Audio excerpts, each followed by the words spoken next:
Ladies and gentlemen, hi, my name is Ernecl. I'm editor-in-chief of my own media portal, Politico.sa, and my guest today is a famous YouTube content provider, creator, Styxhexenhammer666. Styx, thank you for accepting my invitation. It's an honor. It's a pleasure, and it'll be fun for me and for my audience. Thank you. Yeah, I'm glad to talk to you. I'm glad to be on. Thank you. Styx, first of all, where does the name or the nickname come from? Styxhexenhammer666. Yeah, that's one that I get asked sometimes. The Styx part of it comes from Dante's Inferno, specifically the idea of Styx, which is sort of the marshy river in the 5th level, I believe, of hell, where the wrathful go. Hexenhammer is the German term for the Malleus Maleficarum, which was a famous guide for witch hunting, actually, during the burning times, preceding that, actually. And I just threw 666 in there in the end because originally I was just Styxhexenhammer. Had to choose a new username, and I figured that some people, if they're like really religious and stuff, they're probably not going to like the content because I'm more secular and skeptical of organized religion. So I just sort of left it. What's with the occult and the Satanism part? How did you start it with that? From what did motivate you to start with it? Yeah, well, I should be first. Yourself. Yeah, first I should point out I am a former Satanist. I haven't been involved in Satanism in a very, very long time. That was sort of, I became an atheist in the wake of having been predominantly Christian in upbringing and so forth, because I'm from the United States. And atheism is fine and all, but I realized it was totally vacuous, and what Satanism offered, in my opinion, as now an occultist and a pagan, is a stepping stone to deprogram your mind first before you launch into a fuller study of religious and spiritual issues. It's just my opinion, and I've told other people that many times. As far as the occult, it's just a search for truth. And so I go into all religions, all spiritualities, all magical systems, and I'm just fascinated by studying these things. And I've made a decent living editing books, older books on the subject, on these subjects, that in some cases there are no good modern editions of. This is something that happened years ago. I decided to start editing these books on these subjects predominantly because on Amazon, which is a huge book vendor, you had two choices. You either had an affordable book, but it was just a scan of the original text with all the same imperfections, sometimes missing pages, spelling errors, crazy stuff like that, or you could get a hardcover that was inordinately expensive. And as a poor person at the time, I was like, well, I'm not going to spend $50 for this book, but I'm also not going to pay even $10 for something that I can get for free digitally online. I decided to make my own editions, and now I've got I think almost 350 at this point. What is Satanism in your opinion? Is it a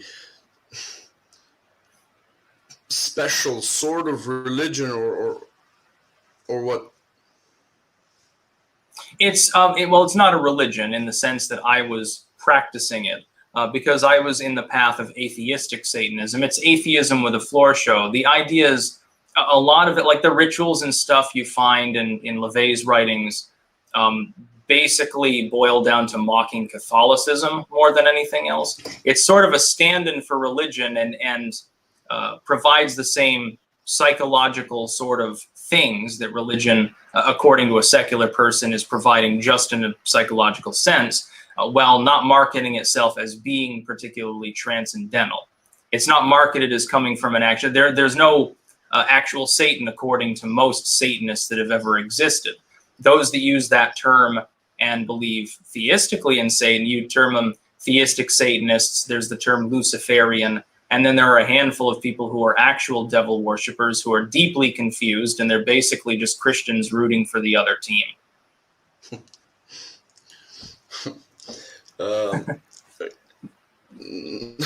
Nice.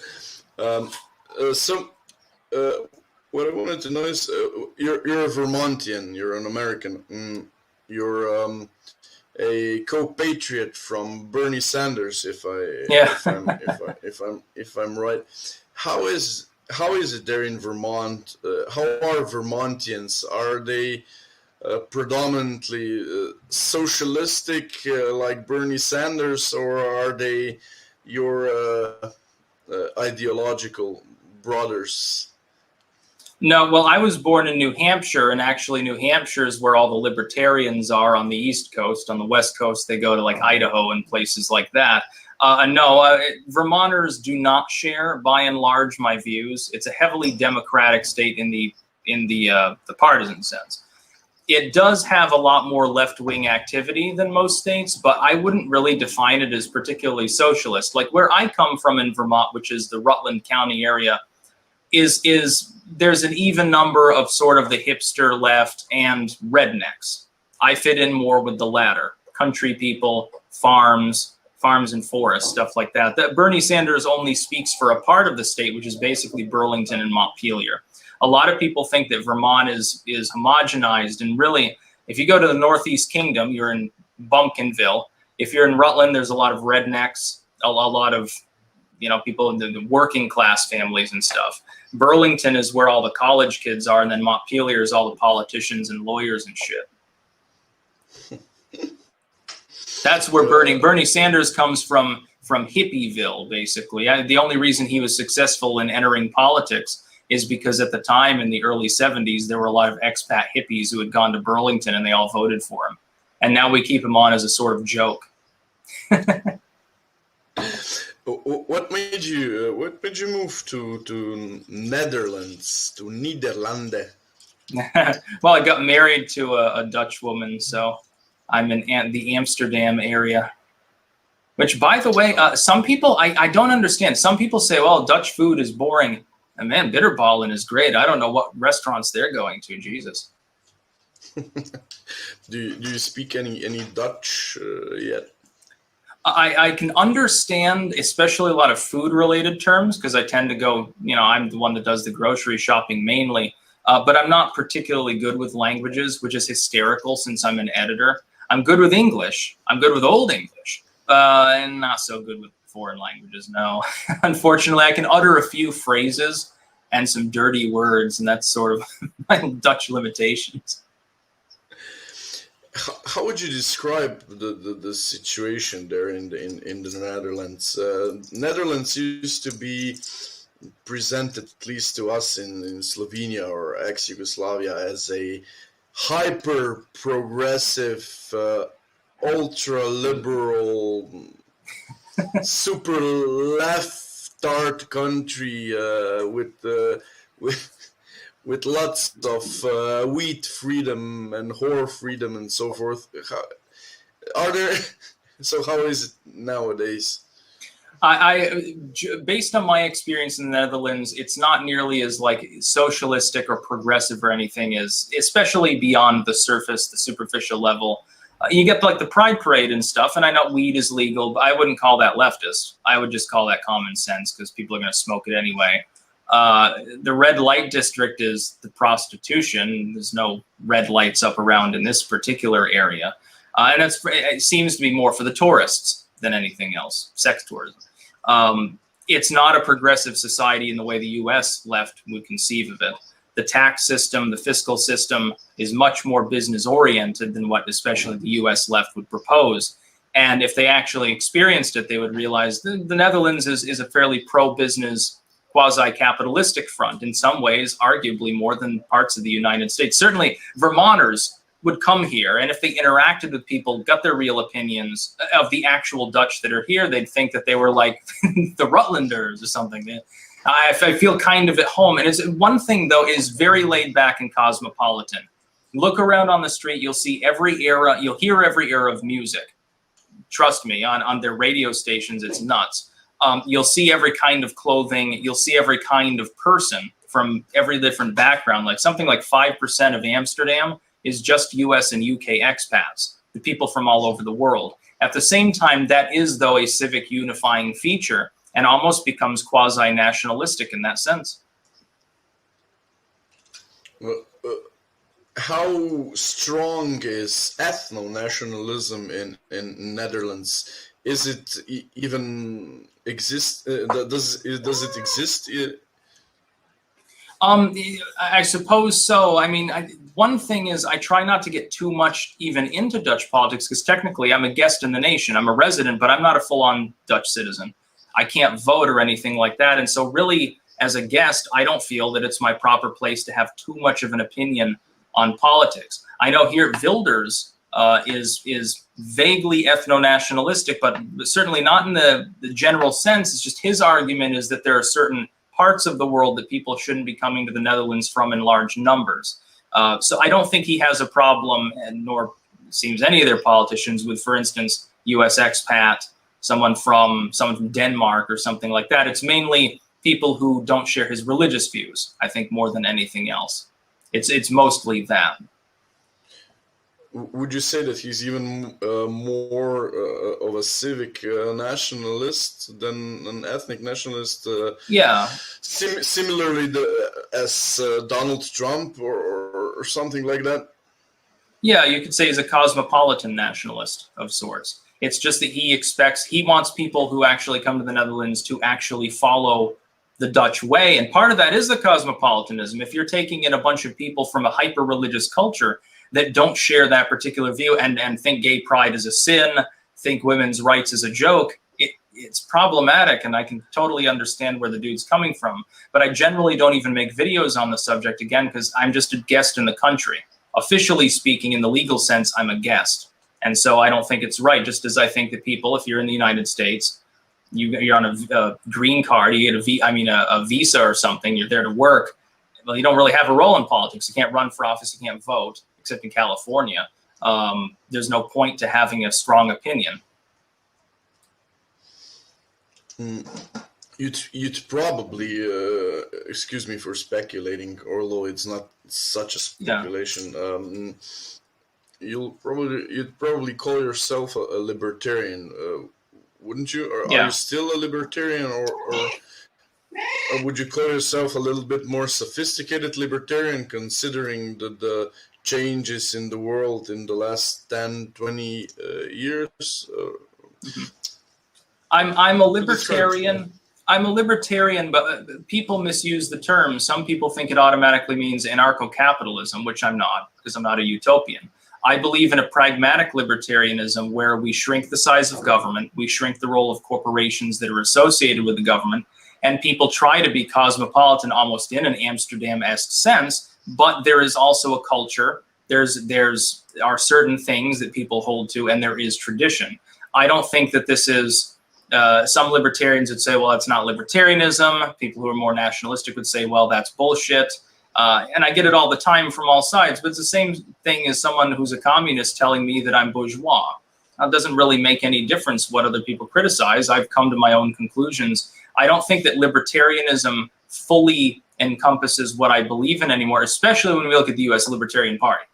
If we're talking about the Libertarian Party USA, it's other than the Mises Caucus sort of people, the Gary Johnsonites are nuts and believe in open borders, and Joe Jorgensen, their last presidential candidate, was praising Facebook actually at one point for banning people for being politically incorrect. That's not libertarianism. That's foolishness. It's also not a way to win an election. Do you have an opinion about European Union? Oh, about the European Union? Yeah.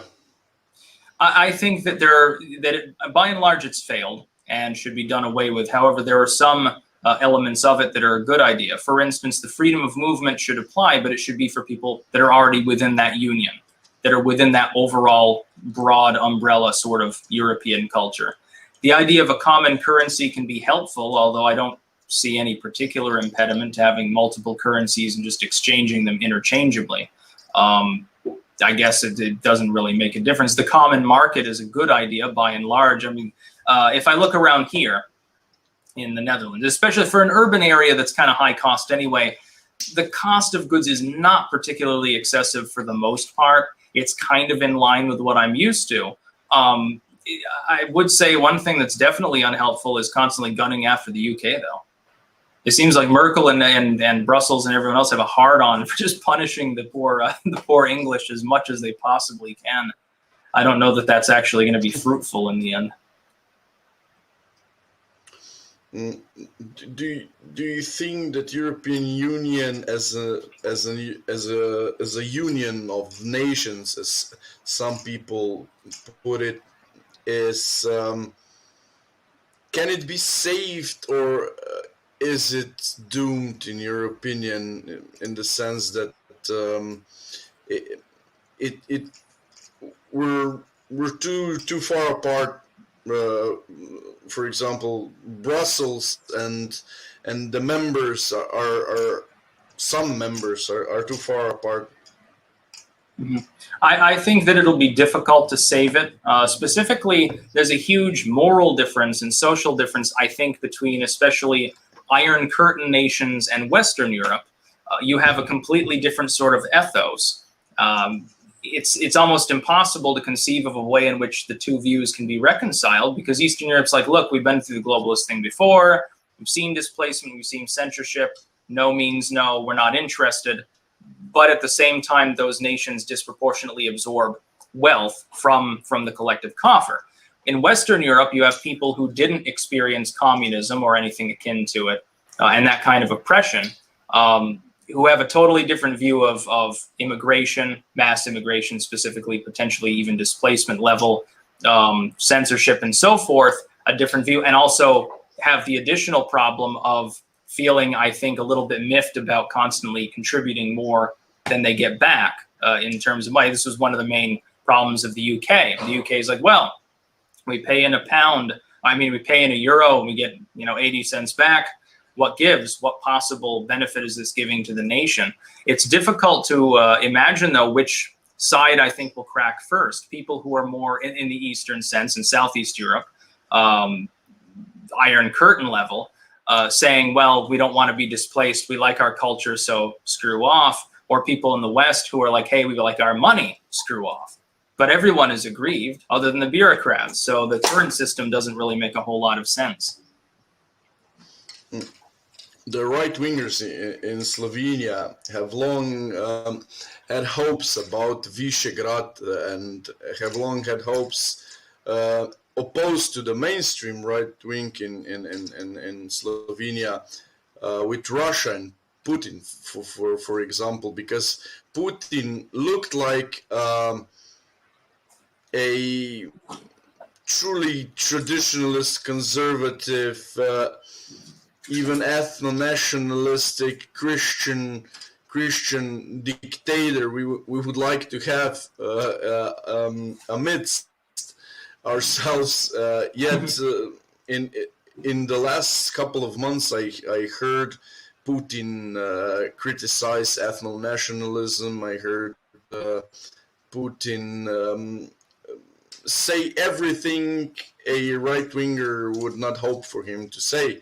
And even Visegrad members tend to show themselves as merely relatively more right-wing than the Brussels European Union and so forth. Would you say that the right-wingers, as implied here, that we are utopians and that ethno-nationalism is utopian ideology? I would say somewhat, because a lot of ethno-nationalists seem to go beyond actual civic identity or linguistic identity and just say, well, we're all European. Well, that doesn't make a whole lot of sense. There's a big difference between someone from Ireland who happens to have light skin and be from the same continent and someone from Slovenia, someone from the Ukraine or something. What I would say about Putin is that he's a globalist as well. And a lot of people don't seem to understand this, that it's all a floor show with him. It's the same as when the US government acts in similar manners. There's the same imperialism. There's the same global trade network with BRICS and things like that. The Russian-Chinese Friendship Agreement, or whatever it's called. It's the same thing. It's just a competing block of nations that are semi-separate. But Russia is still open for trade. One of the first things that Beijing Biden decided to do when he took office, and he's an obvious and transparent globalistic hack, is to cancel the Trump-era sanctions on Nord Stream 2 so that Europe could guzzle natural gas from Russia. Now, if Putin is truly an ethno-nationalist, anti-globalist, he's going to defend Mother Russia and carry the Orthodox cross around and a sword and stuff, and he's going to show up in full knight in shining armor mode with banners and warriors behind him. If that's the case, then why would the West enable someone who would be clearly hostile to globalistic interests? That's because it's not true. Probably the people that are opposing him probably be less globalist than him, and he's doing a reasonably good job at managing most aspects of Russia's economy, so it's not surprised that people voted for him in a one-person election anyway. But the idea of him as some sort of anti-globalist savior has always made no sense whatsoever to me. There are other leaders like Orban in Hungary that I think provide a better example. And here's the thing.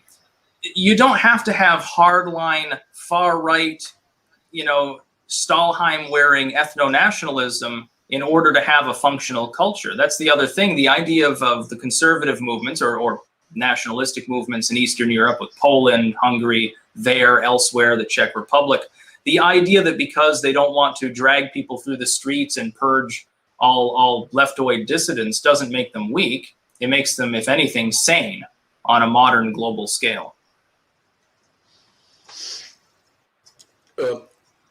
Critical race theory and racial hatred in America.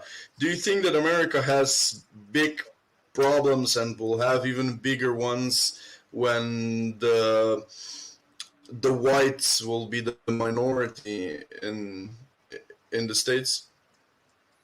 No, and here's why. Because that trend is beginning to slow down, number one, and it is slightly a meme, number two. Because ethno-nats in the hardline sense, and people on the left who are seeking to antagonize and demoralize, will say that a person can be white, but because they have a Hispanic accent or something, or they were born in Colombia, even though their parents were, they were from Finland, they would consider them non-white.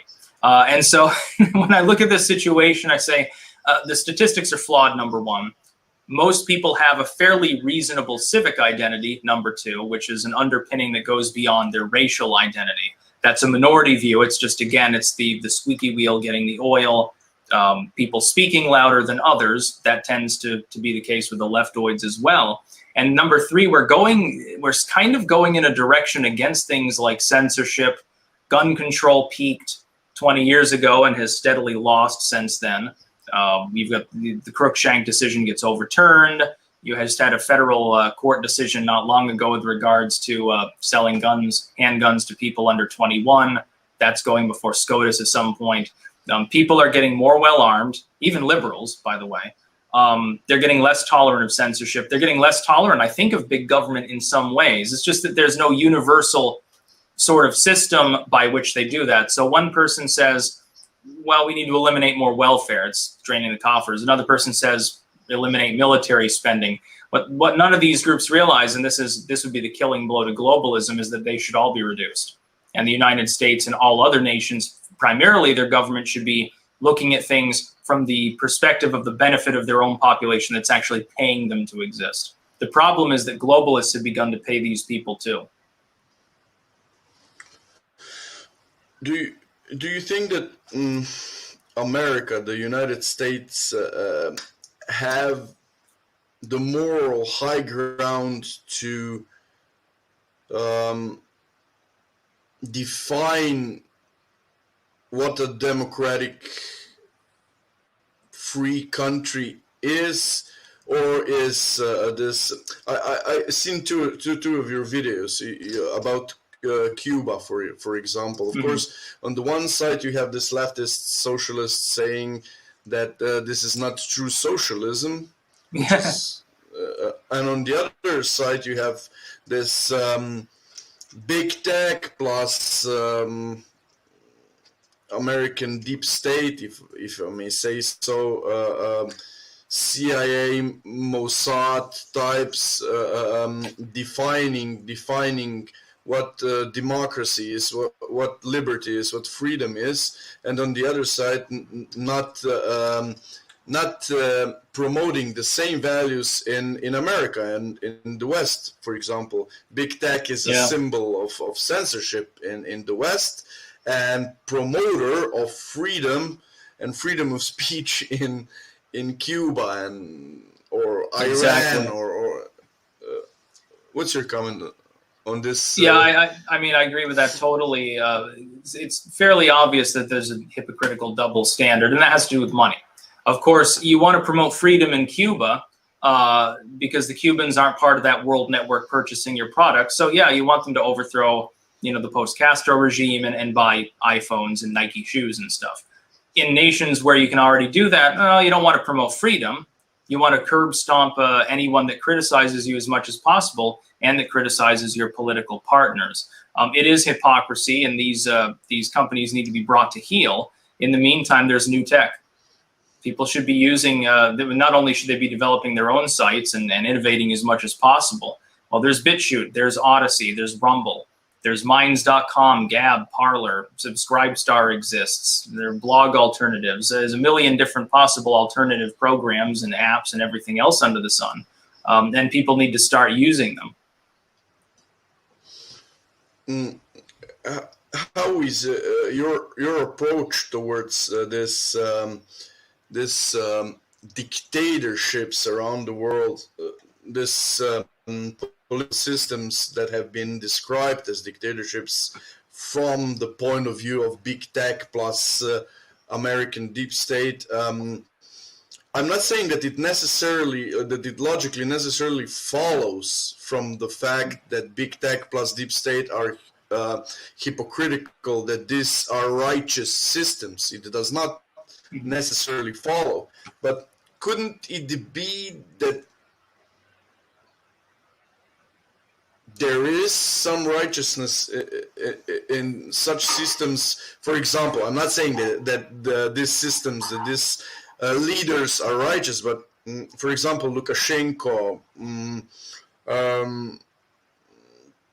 Castro in Cuba, Iran, and so forth.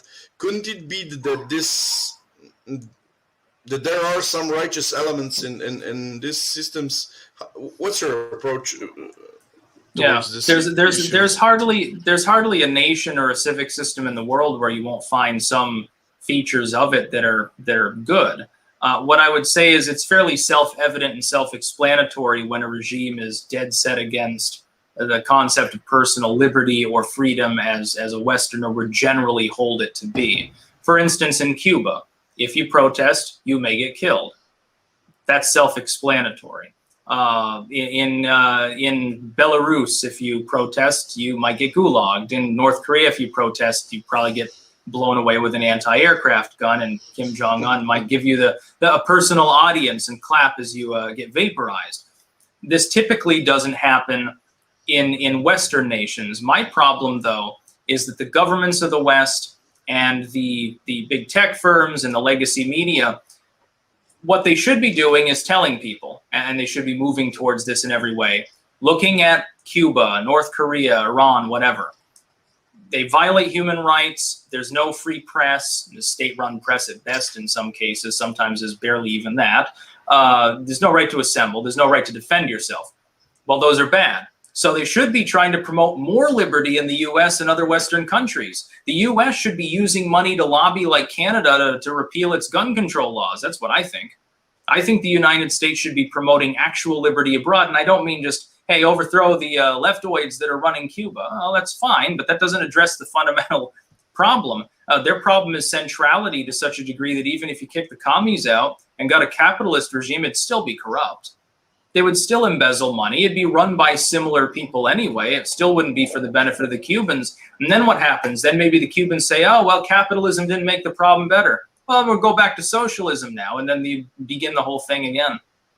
I think the United States should be a force for good in the world in both an abstract and non-abstract way. Yes, I do. I don't believe in the shining Christian city on a hill sort of mentality, but there is something there that people around the world look up to, and it's just not being used, and it's being denigrated every day by neoliberal globalists. Yeah, I'm trying to find this reasonable middle ground between leftist hysteria and the naive Euro-Atlanticism and the mainstream right wing in Slovenia, for example. Mm-hmm. The right wing in Slovenia is obviously so-called right wing. It's totally globalist and it's incredibly naively Euro-Atlanticistic believer in Euro-Atlanticism. These are I'm calling them Euro-Atlanticistic Fukuyama boomers. So like the NATO approach, do you mean, or globalism in general? The NATO, EU, America, Israel, whatever these superpowers say, do, whatever the narratives they put forward, they're up for it. For example, this is the right wing in Slovenia, and our government currently is run by Janez Janša. That is, he's the leader of the SDS party, which is supposedly right wing, but it's a boomer party. It's a boomer party, and yeah, the right wingers in Slovenia are trying to find this middle ground between this naive Euro-Atlanticism and leftist hysteria. So that's why I'm trying to play this devil's advocate when talking about this so-called dictatorships. Well, yeah, but a lot of those, the centrality of those regimes tends to be socialistic anyway, which is one of their problems. The best possible system would be if the world were run by regimes that were simply limited, took a hands-off approach, actually try to use reason. But, human beings tend not to do that. That's the whole problem of government. You have to keep it small. How do you do that? Well, you need an armed populace. You need an educated, civically minded populace. And you need a constitutional system, which is absent in most of the nations in the world as well. You look at Venezuela's constitution, it's literally just a piece of paper. Maduro wipes his ass with it. He basically suspends elements of it at a whim with a simple majority or with the court's approval, and so nothing ever changes. Okay, there's a question from Robert. What about Saki? I don't know how do you pronounce Saki? Yeah, Saki. What kind of Saki? Admitting U.S. government is cooperating with Facebook in fight against COVID misinformation. Essentially, this presents Facebook as a state actor. Absolutely, it does. I made a video about it this morning. If ever there was a reason to redefine and reform 230, this was it. Because all of the people who said, well, tech firms can ban you if they want. They're private businesses. Not if they're taking marching orders from the Biden administration. That's well beyond even just platforming these figures that are taxpayer funded. But we did know this already. Both the legacy media and big tech, we had Podesta email leaks that was years ago. We knew that these groups were openly coordinating, at least, with Hillary's campaign. This is an obvious political inclusion. Psaki immediately tried to gaslight Peter Doocy, who's, he's even controlled op, but she still hates him, and say, well, it's normal for us to communicate with Facebook and Twitter and stuff. Yes, not to coerce them into banning people that you've got on some sort of bizarre list of disinfo spreaders. And then you've got the problem of the government defining what disinfo is. That sounds like Gulag USSR shit to me. It sounds like something you'd see in communist China. It doesn't sound like a free, liberal, capitalistic country with a free expression of ideas. But I mean, Psaki, she's not a very good White House spokeswoman. All she does is ignore the question, basically. You're relatively young, but do you remember the times when America used to be more of a liberal capitalistic country than it is today, at least prima facie? Yeah, for the most part, although you got to realize I come to age under the Bush admin and they were hardly better. It's not like they were hyper-capitalistic or actual patriots or anything. They're a bunch of blue-blooded Connecticut Democrats that changed the letter after the name, moved to Texas, and then conned the entire population. Not that the Dems would have been any better, just to be clear. Gore would have been the same as Bush anyway. The last time we had sane leadership was before I was born, with first term of Ronald Reagan. And then we don't get any more sanity until Trump. And then we have the fortified 2020 election, and now we have to scrape things together yet again.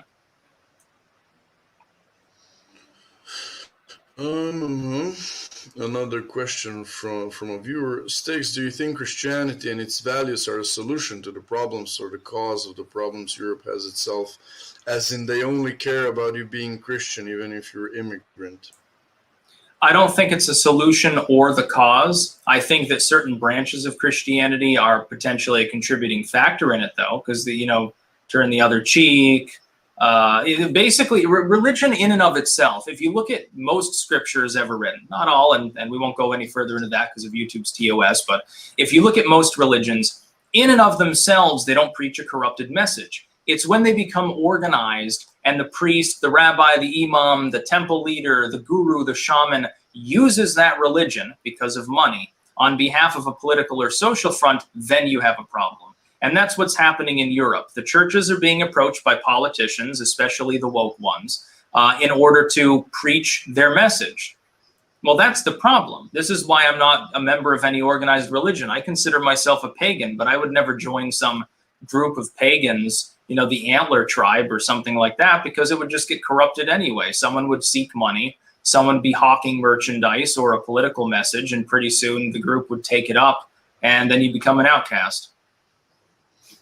Before you answer this a little bit provocative question, I'd ask you something else. Do you know about the soul's deception hypothesis from the neo-pagan alternative right, that Christianity is basically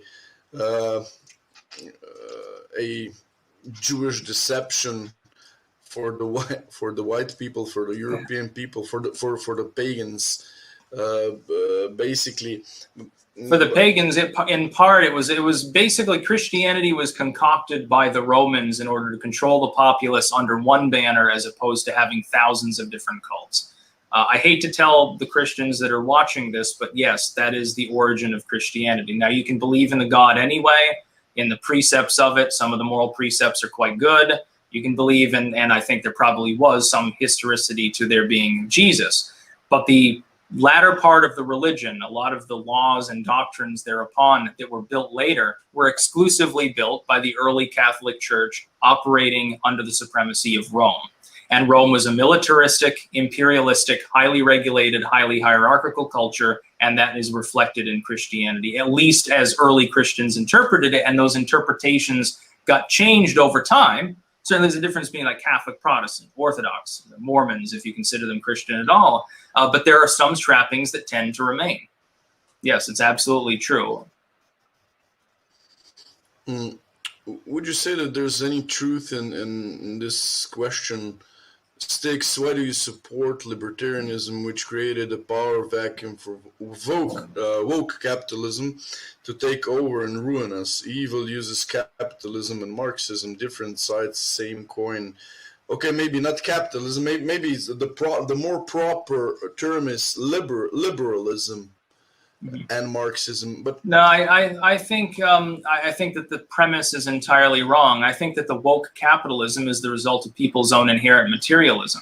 Libertarianism didn't create that. Libertarianism is the radical concept that the government and other power structures should have limits on their ability to influence your life, and that's really it. That's the central core of it.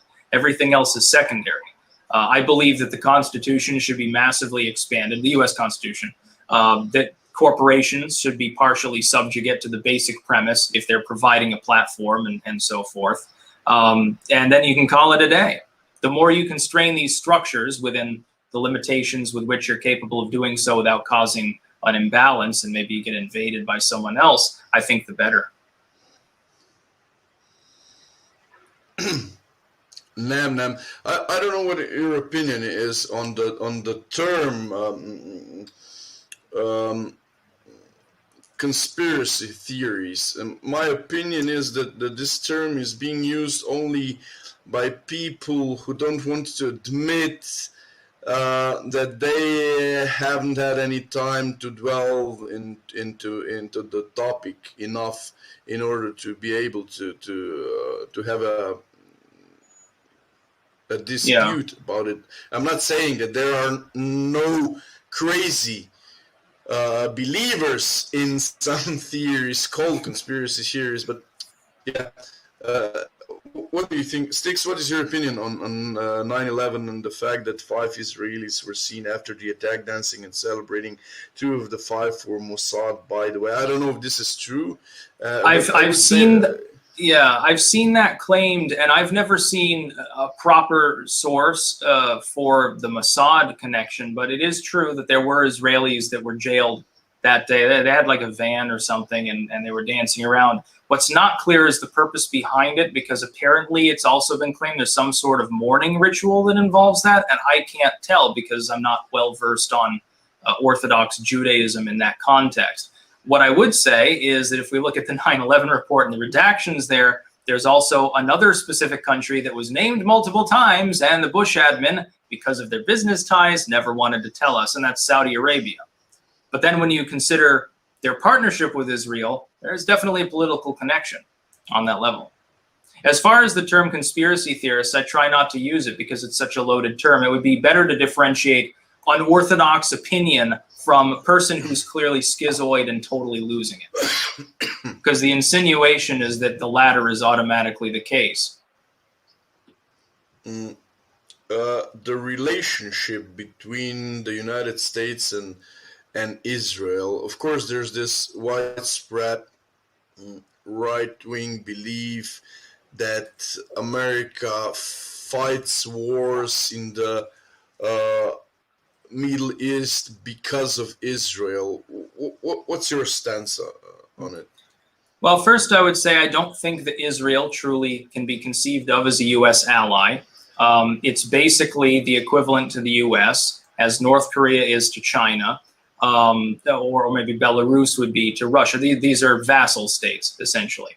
I don't think that the U.S. fights wars in the Middle East on the Israeli behalf, but I think certainly they have involvement in that. And I think the reason that they're maintained specifically there is this.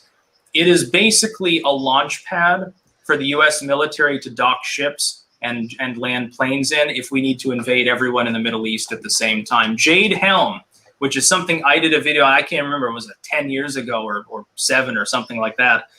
If you turned the map of the Jade Helm exercises that were being done 45 degrees, a part of Southern California looked just like the Gaza Strip, and you could literally overlap it with a map of the Middle East. It was a training exercise for what would happen if you needed to invade the entire region. And the reason why the United States does this is because after World War II, when the autopsy of battle and so forth, all the logistics that happened was taken, we realized that he who controlled the oil controlled the war. The reason why the Nazis ended up losing, they had marched into what's now the Balkanized states, parts of the Middle East and so forth, had oil, which was needed. Couldn't refine it themselves in most cases. Towards the end, we're using coal oil, I think, to power vehicles, which interesting, and wood even. And that's because the Allies had cut off their supply. This is why they lost. Had they maintained that supply, then they would have been able to continue mechanized warfare much longer. What we realized is that you have to, and back then, when we started invading the Middle East at the end of the 40s, early 50s, Eisenhower in Iran and so forth, back then it was reckoned that that was where most of the energy was. You can see over the last few years, since we've established in the US and other countries that there's a lot more gas and oil available than we thought. Some of the Texas oil wells are pumping it out again. Now we're no longer as fixated on the Middle East. You may have noticed we're withdrawing more or less from Afghanistan, not the Middle East, but certainly a mineral-rich region. We've scaled down intent in Syria. We backed off mostly in Iraq. Well, that's because of energy. We entered that region because we didn't want the Soviet Union to control it, essentially. And it's still an ongoing thing to this day. What's your opinion on COVID pandemic? The sub question is, I guess, could we imagine a pandemic being an externality, for example, a plague or something like that? An externality? I don't know what you mean. I mean, as a term in classical liberalism, in relationship towards the government, that the government can step into the economy if there's an externality, and if the externality could be a pandemic or only war, for example. That's absolutely what's happening. You see it in Los Angeles, just restored a mask mandate, even ignoring the CDC's guidelines. I think COVID at this point largely is a non-issue. I think the human response is worse. All these new variants, none of them are more deadly than any of the past variants. So then what are we so worried about? I think that we should just let it take its course, go back to business. And there are a lot of people who are using COVID to make money or to gain political power. And I mean, it's cut and dry at that point, though. I think everyone understands that. Do you think it will end in 2021, or it'll go on into the... Yeah, well, COVID itself is now endemic. It'll always be around, but people's reaction to it, I think, is already waning. Most governments have pulled back because as warm weather in the northern hemisphere began, as I predicted, people don't want to wear masks. They don't want to stay home. They want to go to the beach and stuff like that. They don't want to have to pull their mask down, have a scoop of ice cream or their Choco Taco and then put it back on. They don't want to go to the pool and have to wear a hazmat suit. You know, it's hot, it's sweaty. They don't want to have to do that anymore. I see it here. There's virtually no restrictions at all at this point, other than on public transit. And the number of people you see like wearing a mask is relatively slim. And a lot of them, and this is more of a cosmopolitan area, they're obviously of Asian descent, where dust masks typically are worn anyway because of poor air quality in some of the cities. So it's just sort of a cultural thing. Maurice Bendrix asks, what are some of the legal mechanisms ordinary citizens can use against being forcibly vaccinated? It's now mandatory if you want to return to workplace not far from the Chinese social credit system. Mm-hmm.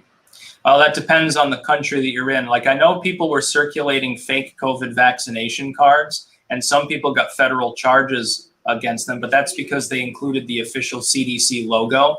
And my understanding, disclaimer, I'm not 100% sure about this, but this is my understanding of US code, is that if it weren't CDC and simply looked like that, but it actually said OCD or something like that, and if the logo were slightly changed and had a different slogan around it, it wouldn't technically break federal code.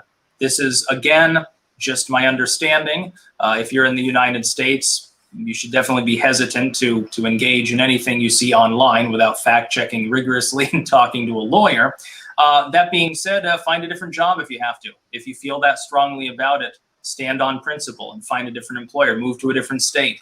I know when I'm back in the United States, I'm not going to mask up. I'm not going to get the vaccine because I'm 33 years old. I'm not fat. I don't have a vascular problem. There's no need for it. It's just literally a waste of my time. Yeah.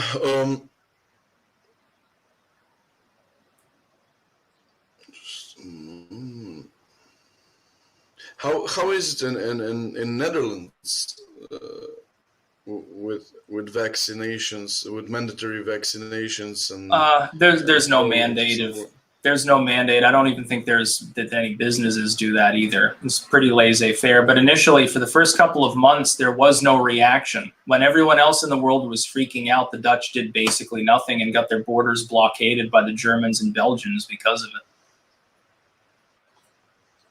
it. There's an advice from a viewer. Tell your work that you don't want to be part of an experimental trial. My work is COVID retarded, and they had nothing to say to me after that. Seems to have worked for now.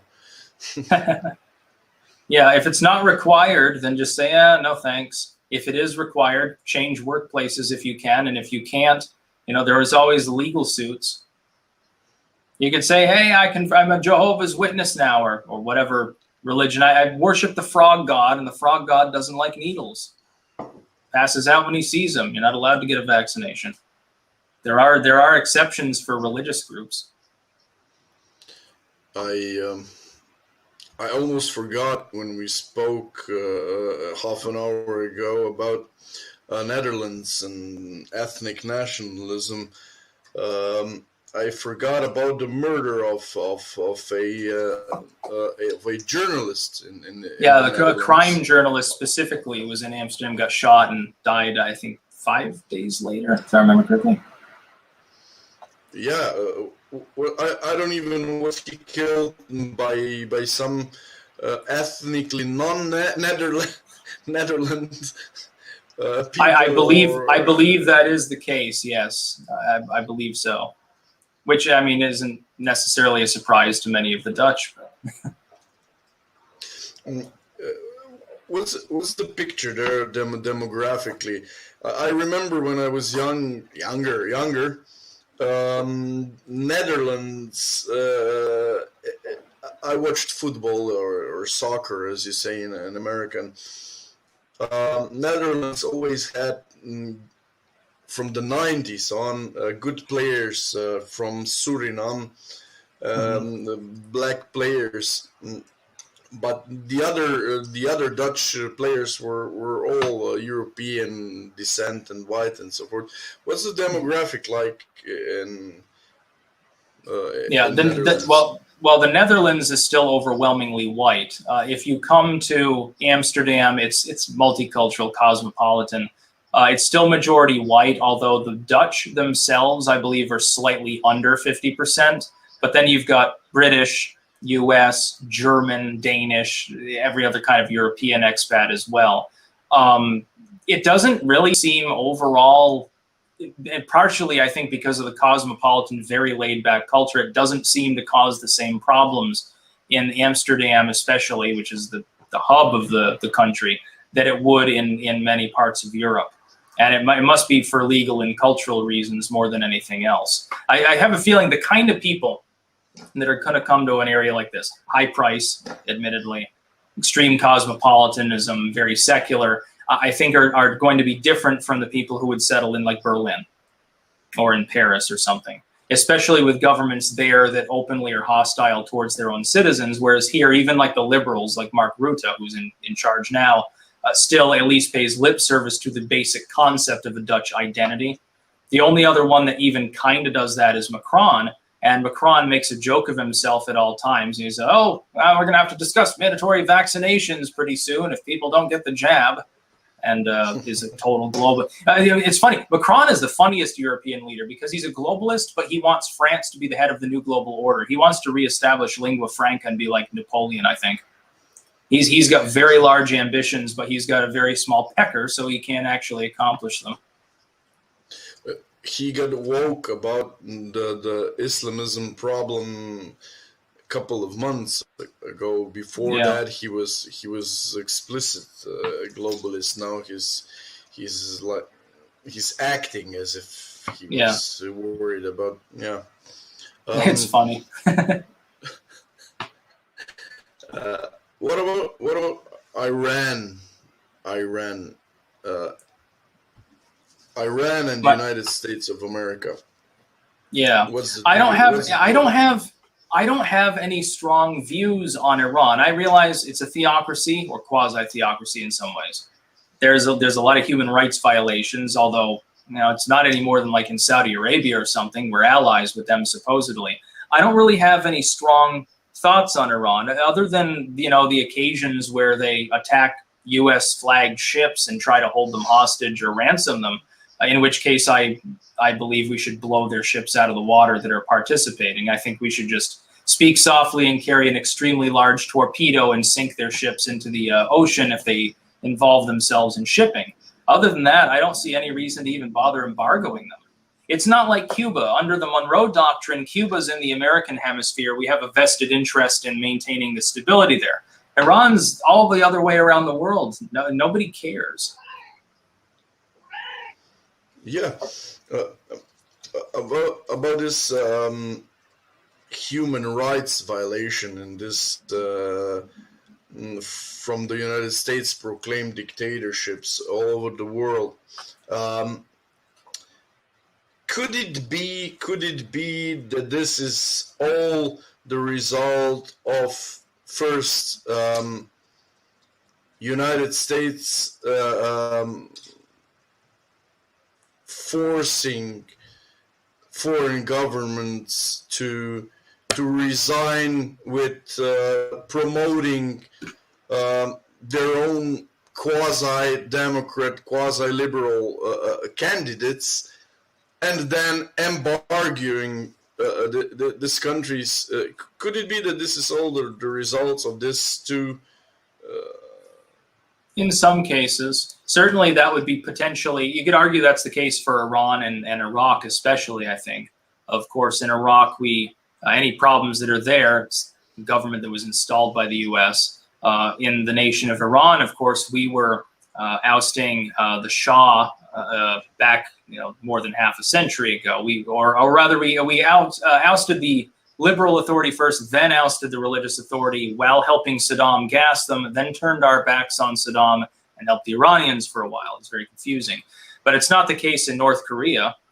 The only reason we got involved there was because of the rise of communism. It's not the case of Cuba. They had their own revolution, certainly not sponsored by the U.S. In certain cases, tin horn dictatorships crop up without any exterior force. It's just some local strongman in a weak state that happens to have more guns. And in some cases, it's a revolution, but it's not always fomented by the U.S. Sometimes it's fomented by China, Russia. The British did this when they had the power to do so. They certainly did it in India and elsewhere as well. Ex-Chad born again, incel ban, CCTV cameras now. Styx laughing out loud. Hey, you guys, South African decline is systemic and not racial. Haha. Yeah, it's funny. Dingo the other day was complaining about that and pretending that I didn't mention race actually in my South African video. I pointed out explicitly the ANC is effectively a black pan-nationalist political party, but it's also a socialistic one. Certainly they could at least manage a goddamn economy if they weren't socialists. But they can't because they're socialists. That's the problem. And that's not due to any explicit racial policy so much as it is just they believe in socialism. Even if it was a bunch of white people and it were a Boer party, they'd have the same problem. Cuba's not in Africa. Venezuela's not Africa. The DPRK is not Africa. So why is it, if it's racial, why is it South Korea is one of the most advanced nations in the world, but people that are genetically almost identical in North Korea barely can scrape by on a bowl of rice? It's because it's socialism, it's leftism. That's the problem. But could it be that because of the political correctness, there are quasi or prima facie socialistic effects that are basically in reality ethnically or racially motivated? Could it be that we are programmed to think in ideological terms, but things are mostly the majority of times much more simple, tribalistic? Yeah. I agree with the premise, but yeah, I think that you're getting cause and effect backwards. I think people are more tended, biologically speaking, ideology is a cultural thing, race is a biological thing. evolution is longer. I think people are more likely to think in the racial term, and so they'll look at the ANC and say, well, it's a black nationalist party. The socialism is incidental. I say they're a centralistic, loving socialistic party, and the id pole of race is essential to promulgating the ideology. But without it, they won't get voted for. They have to take that majority group and cater to them explicitly in order to get socialism passed. I would say cause and effect. You're putting the horse before, the wagon before the horse, so to speak, on that one. Okay. Fair enough. Gabriel Delgado Jr. Styx asks, is there any chance or any real way a person will be able to break this PC social bubble this government and corporate entities set up? Well, Trump already laid the groundwork for that by proving to the population that you could succeed without being politically correct. And even the left, there are elements of the grift left now that call themselves like sewer socialists and stuff like that, and constantly say MGTOW shit because they can't get a date. But it's helpful. Now, political correctness is worse than just being a dirtbag, I suppose. I forgot to ask you, what do you think, or did you think about Nick Fuentes' movement, America First? Do you see any future success for them, or are they doomed to? No, I think it's part of a broader populistic upswell. So while that particular part of the pan-populistic movement may or may not last, populism at large is still rising as we speak. There's a libertarian element to populism as well that's rising up. It's not yesteryear's Republican Party anymore, so to speak. So the Republican Party post Donald Trump will never be the same? Oh, it might be, but for the while, it's not. I'd like to see Trump run again in 24. I think that would be the best thing for it, because it would force the Republicans to maintain the balls that he gave them back. It'd be nice to continue having an alternative to, the Democrat Party, which is veering off into commie la la land, and half expect Bernie Sanders to try to run again. This is an interesting question. Styx, do you think the EU is overstepping in their response to Hungary and Poland? Hung exit. Yeah. Yes, I do. Yeah, I think that trying to muzzle Orban, trying to muzzle Polish is a terrible idea, and it's a great way to cause them to try to exit the EU. And if that happens, you'll see a cascade of Eastern European states leaving.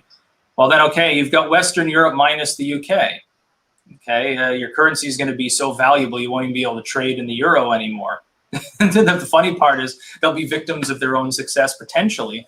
The price of everything would skyrocket like here. Amsterdam would turn into a ghost town probably. How long do we have before the government tries sending troops after its own citizens? Do you think that will ever happen? Maybe, because most Euros don't have guns. Here it's even less than like in most European states. You have to show you can't even get like a BB gun in the United States. You can get at Walmart for $19. You can't even get like a regular BB gun here. Only those low-powered pellet guns. It's basically, you might as well get a potato gun because it'll shoot about as far. Yeah. Apropos EU against Poland and Hungary, this is what I forgot. EU is being run right now by Slovenia or Slovene government or center right-wing government by Premier Janša. Janša is supposedly a friend of Orban. Yet this is what right-wingers in Slovenia have problems with. Janša doesn't say anything. EU goes and attacks Hungary and Orban and Poland, and EU is quasi-led by Slovenia and Slovene government. And Slovene government and European government doesn't say anything. How can a man understand such a mess? Are they all together? Are they all globalists? Yeah, they Probably. are. Just follow the money. A lot of those people, not everyone who professes to be non-globalistic actually walks the walk. Some of them just talk the talk. We see this in the U.S. with like Ted Cruz.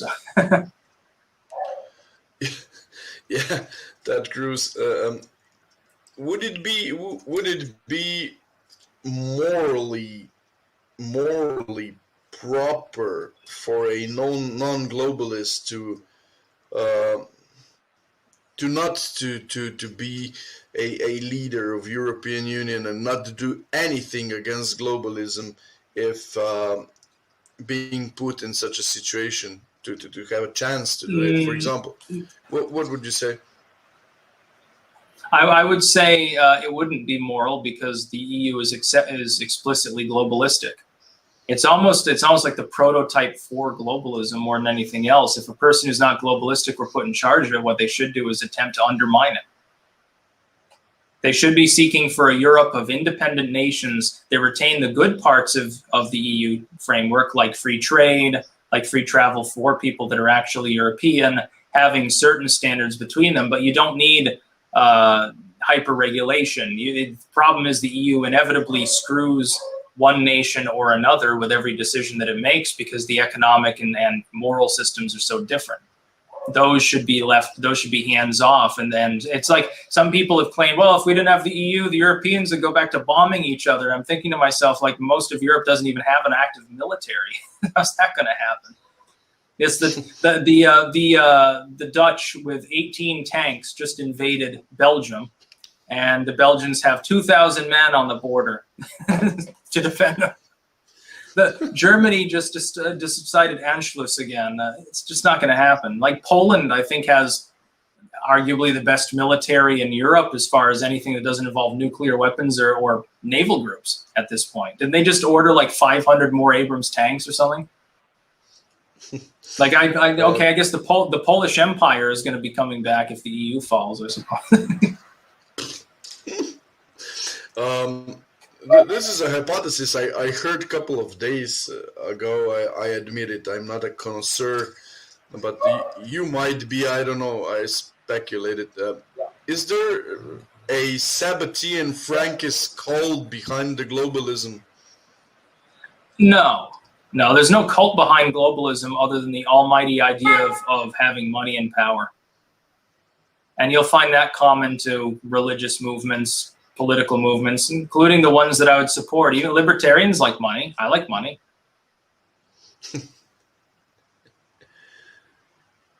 Who doesn't like money? Every single right-wing populist walks the globalist line. Willer, Salvini, Le Pen, Kurz, Farage, hell, even Polish piss party, Orban and Janša. There is no solution. Piss party. There is no solution within mainstream politics. Yeah, okay, I agree with this. But yes, I would say I technically agree, but the problem is that the alternatives offered by a lot of people wouldn't work either. A lot of them think, well, we'll just sever ourselves from the world and go back to tribalism or something. That doesn't work either. What you need is to maintain your traditions through the restraint of systems that can be used to usurp it, namely government. So you're talking about a need for libertarianism. A libertarian, anti-globalist army.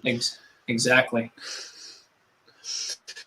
Okay, Styx, we're already at over an hour of our conversation. Mm-hmm. Do you have any final thoughts? Yeah, this is a great conversation, and I hope everything's well in Slovenia. By the way, didn't Melania Trump, I think, is Slovenian, if I remember correctly? Yeah. She's our compatriot. And, thank you for the last good first lady that we had then. You'd not believe, though, that, for example, mainstream media in Slovenia, which is totally globalistic and left-wing and socialistic and so forth, they weren't so nice towards her. Mostly they just mock her and yeah.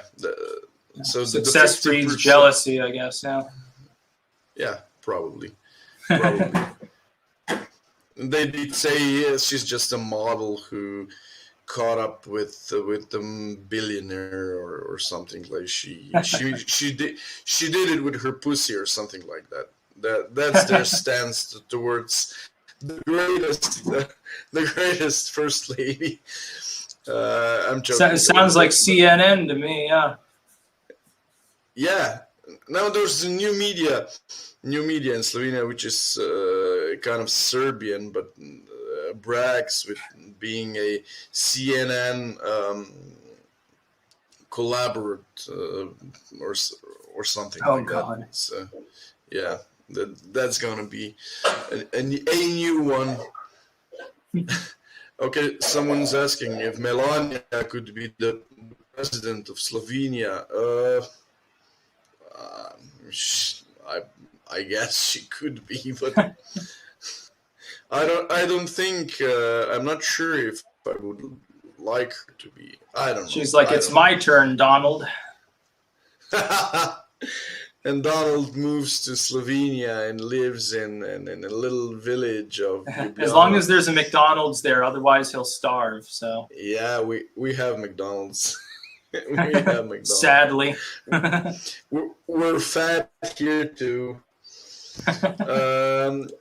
So Styx, thank you for accepting my invitation once again. Thank you for being so informative and so concise as always. I hope I can. Yeah, and thanks for having me on. Thanks for having me on. This was a fun conversation. It was my pleasure and my privilege. Thank you, and peace out. Goodbye. Peace out, and to your cats too. Bye.